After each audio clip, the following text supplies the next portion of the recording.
Hey everyone, welcome to another installment from AmPro Engineering. This is going to be kind of a cool one. I saw this on the FMS website and thought, hey, you know what? I really like a lot of their chassis. This body looks really, really cool, really scale.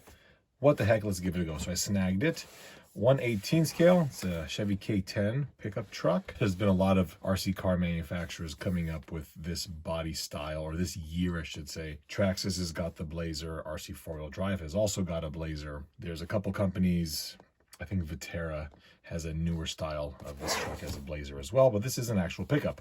So let's open it. I really like this style of box that FMS has been doing because it's a really, really great way to store the truck when you're not using it. So let's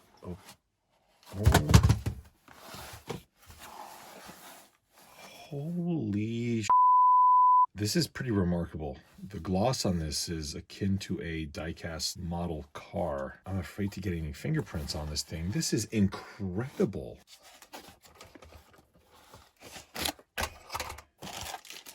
You've got a USB charger, a wrench. Let's see a battery.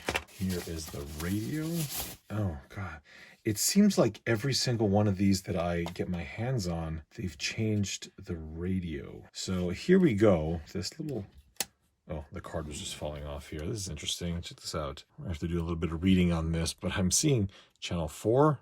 I don't know what train is. Maybe a training mode. Channel 5 and channel 6. Where channel 3 is, we'll never know. So far, it feels like my favorite of all of this company's radios. It feels really, really good. Maybe that's channel 3. These look like lights. Batteries will go down. What? Oh, there you go. Oh, that's interesting. Some redundancy. Let's look at the truck. First things first, the wheel offset's all wrong. If you look at it from this angle, you'll see that the tires are sitting in too far. I suspect that will not be difficult to remedy. The tires are like, they're just like little fluffy clouds. The paint job on this, yeah, this is paint. This is painted red and painted white. Taillights, they're not quite accurate. Missing the reverse lights. This opens. Let me spread the bed a little bit.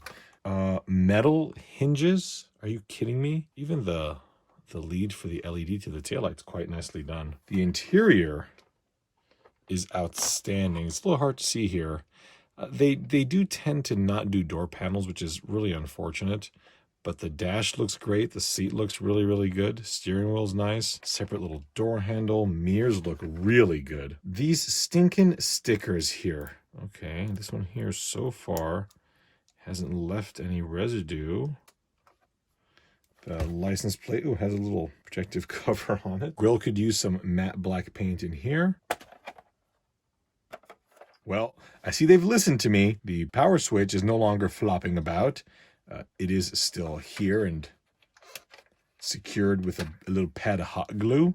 So there's the battery pack. Servo. It's one of those ESC receiver combination boards. Look at what they did to the shocks. They've got the rear shocks as a lay down so they can have more room for the bed. What a well thought idea.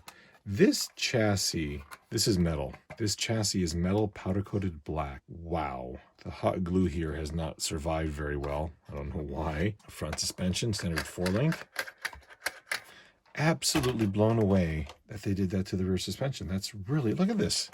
And you can add in the comments, but is this the most bed of any RC car ever? It may very well be. Let's put a battery in it. Remote control has batteries. So let's turn this on.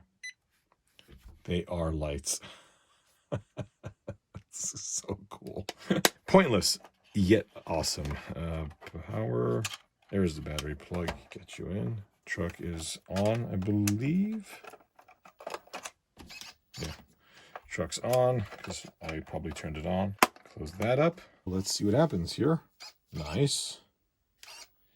We have appropriate signals. I'm fairly certain on these Chevy pickups, these side markers alternate. So if this is flashing, this will flash in the opposite. That these are also turn signals, but I'm not entirely certain. Taillights. Oh, interesting. We have no turn signals at the rear. How interesting is that? To get the headlights to work, you switch the mode from A to B, and then you've got this button here that says plus LED. Out of the box, signals are on, headlights are off. Pressing it once disables the turn signals. Again, low beams and turn signals. Taillights, mind you, are currently off. They only will come on during reverse.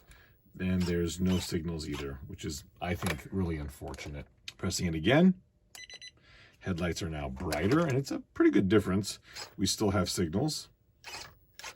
Again, hazard lights.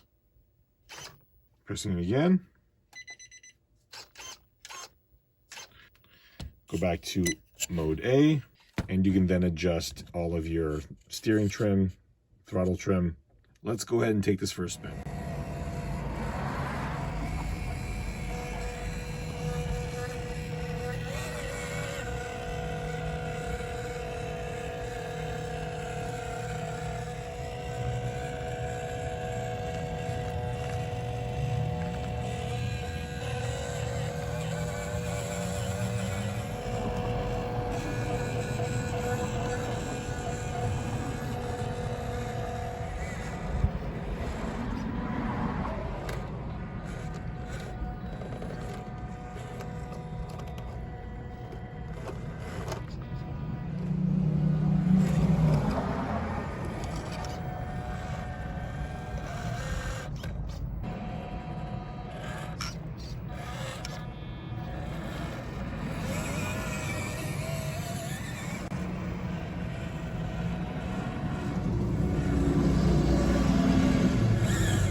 This truck is incredible. Really, the only problem that I have is, again, it's a little bouncy. So to do scale driving, you really have to go slow. Otherwise, the truck's very hoppy. But with that said, look at it. The truck is incredible to look at.